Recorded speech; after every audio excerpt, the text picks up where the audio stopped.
Sou o professor Mano Ramalho Cavalcante. Esta é a última aula da introdução sobre redes de computadores.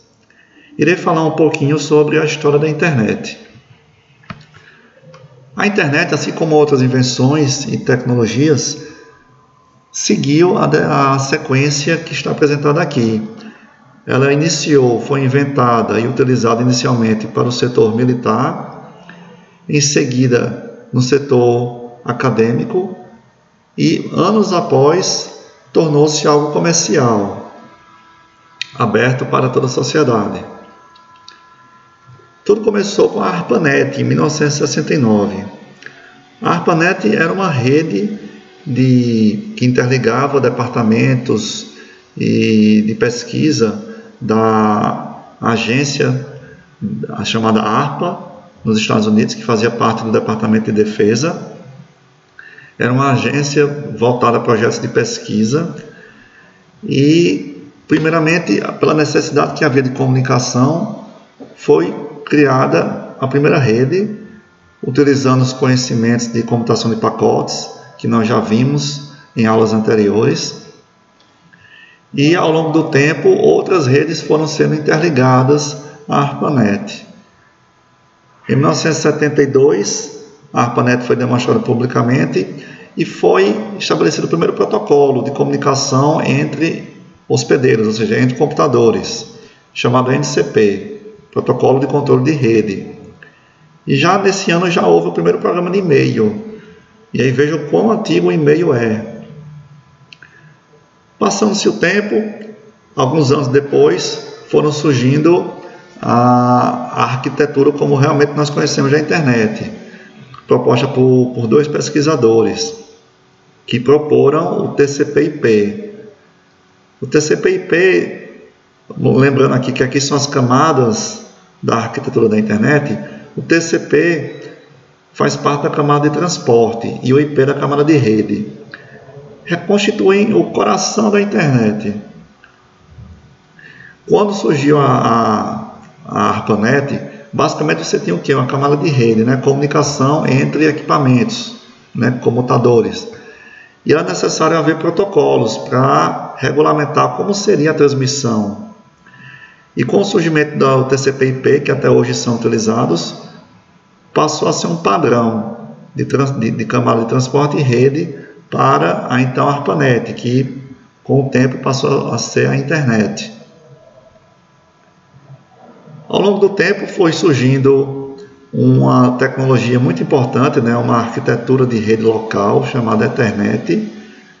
Foi uma proposta, uma pesquisa de doutorado de Metcalfe, e ele propôs essa Ethernet, que hoje em dia nós utilizamos simplesmente aquilo lá que você usa com cabo de rede, conecta lá no switch, no roteador. Hoje em dia nós usamos assim, né? No princípio não era exatamente assim, mas é exatamente essa tecnologia aqui, tá? Chamada Ethernet. E ela foi muito importante porque nós vamos estudar depois, ela foi uma tecnologia bem aceita, de fácil implementação, barata e eficiente. E a Ethernet está na camada de enlace.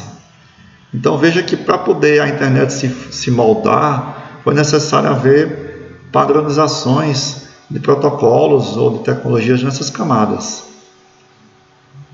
Depois, na década de 80, passou-se realmente a se falar em internet, pois várias outras redes no mundo passaram a estar interligadas. E aí vem o surgimento da web, né? E aí existe a diferença entre web e internet. A internet contém a web, né? A web é apenas uma aplicação da internet. Ela foi inventada por Tim Berners-Lee, esse físico. Ele idealizou a ideia da web e ela iniciou no início dos anos 1990.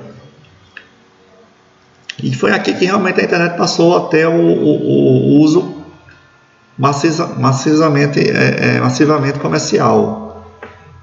Até então era basicamente utilizada no meio acadêmico, né? Começou no meio militar, nas décadas de 70 e 80 meio acadêmico, E a partir da década de 1990, com basicamente o surgimento da web, é que passou a ter realmente um uso muito claro comercial, porque até então as pessoas não enxergavam tão claramente como que a internet poderia ser usada, por exemplo, para negócios, para empresas.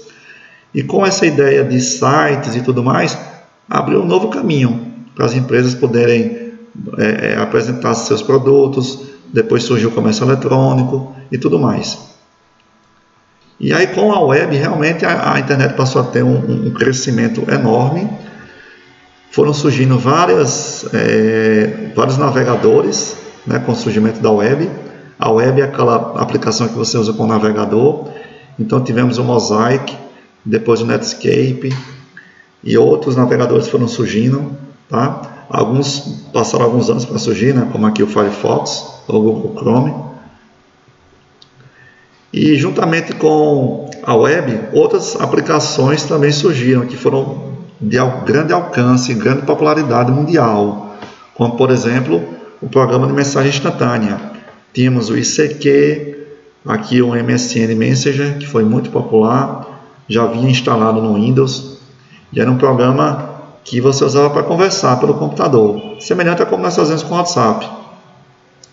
Outra aplicação extremamente impactante foi o Napster, que foi o primeiro programa de compartilhamento de arquivos. Quando você está usando o Torrent, né, que é muito conhecido hoje em dia o Torrent, você está usando um princípio parecido que o Napster utilizava. É uma aplicação de compartilhamento de arquivos, onde você vai poder baixar, né, fazer download de programas, de arquivos, de filmes, que não estão em servidores, mas estão em computadores de pessoas. É o compartilhamento de arquivos.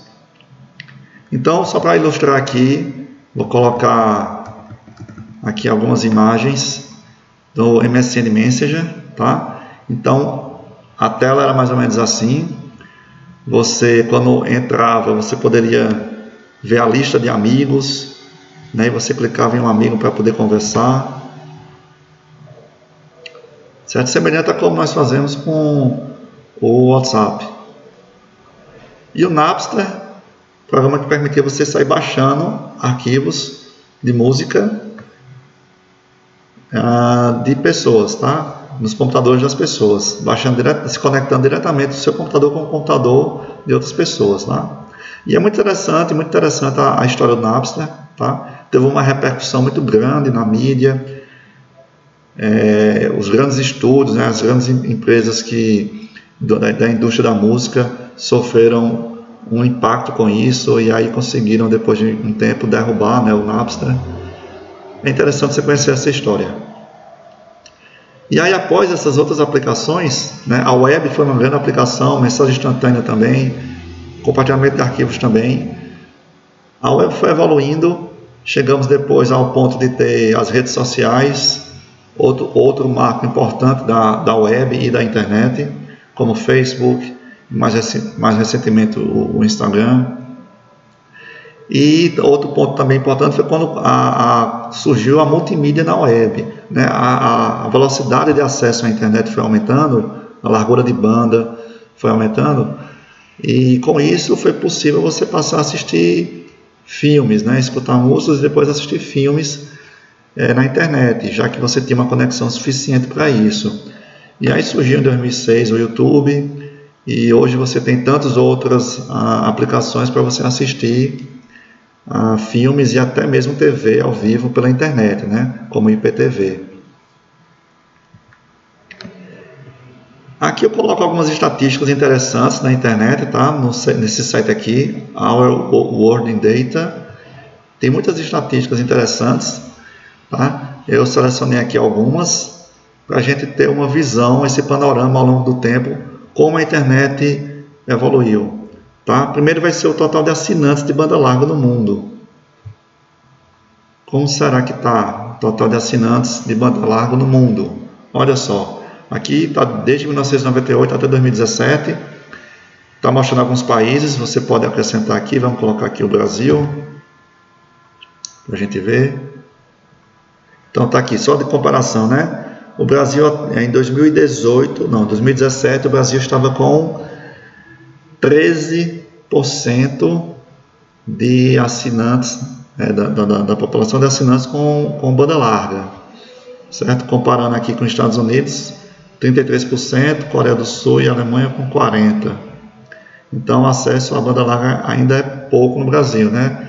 Mesmo sendo 2017, não deve ter mudado tanto assim de 2017 para agora. Então, ainda é muito pouco. E quanto tempo você acha que as pessoas gastam na internet? Vamos aqui dar uma olhada. Olha que interessante. Aqui é nos Estados Unidos.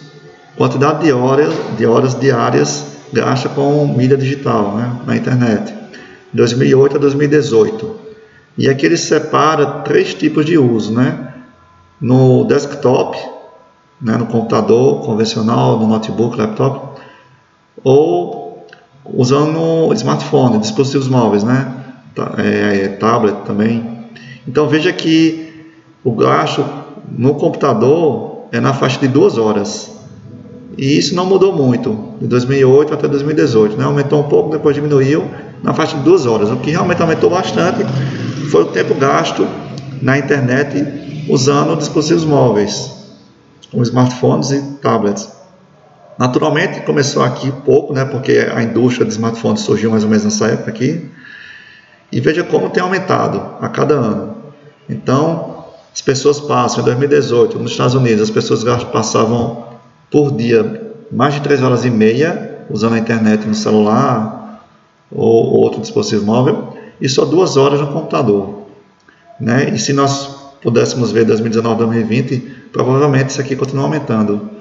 Então, se você somar aqui, são o quê? 6 horas por dia conectado. É muito tempo. E vamos ver agora no número de usuários da internet por continente ao longo do tempo. Em 1990, olha só, como a internet realmente só teve realmente aquela explosão, né, aquele boom com a web. Até 1990 a internet já existia há muito tempo, só que era só meio acadêmico, né? Então você tinha poucos usuários. Com a web a coisa começou a crescer muito, principalmente a partir de 1994, 95. Então hoje em dia, o que é que a gente tem aqui? 2015, né?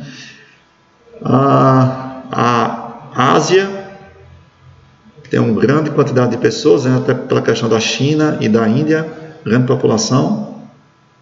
Depois vem a Europa, a Ásia Central, a Ásia do Sul, para depois vir a América Latina, a América do Norte.